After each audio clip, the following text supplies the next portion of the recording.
Влада на стаклени нозе и со нестабилни темели, по се изгледа секој ден Ковачевски стравува дека може да остане без некој коалиционен партнер, иако тврди дека владата му била стабилна и имала 65 пратеници, ама пораките од неговите помали коалициони партнери не се подкрепа на неговиот барем декларативен оптимизам. Неговата барем досега верна коалициона партнерка од Дом Морачанин последно му порача, ако не почнала процедурата за изгласување на една изборна единица, иако во собранието не влезе законот за обновливи извори на енергија, тогаш во јуни Дом ја напушта владата.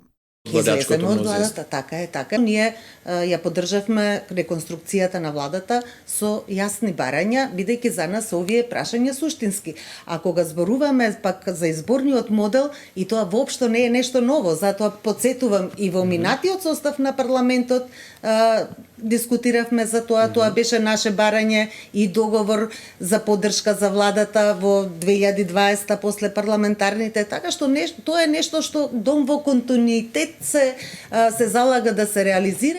И Стојанче Ангелов, иако неговата достоинство нема пратеници, постави услов пред да го напушти Ковачевски или неговата влада ќе исправи неправдата кон македонските бранители што им ја нанесоа социјалдемократските пратеници по налог на колегите од ДУИ, или достоинство си оди од владата.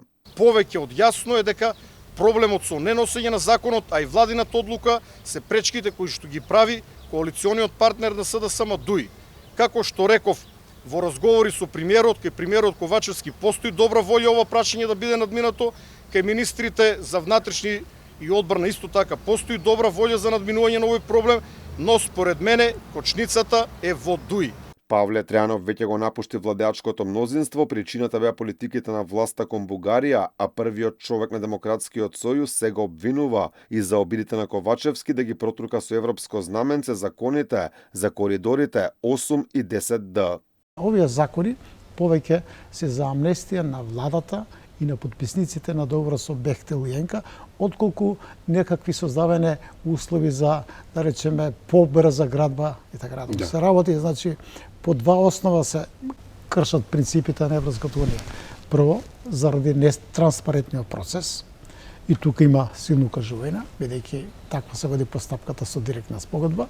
Ковачевски немал страв за стабилноста на владата, вели ке не дал решение за барањата на помалите партии, инаку премиерот кој тврди дека уште 11 години ке бил на функција, има проблеми кај најсилниот коалиционен партнер ДУИ.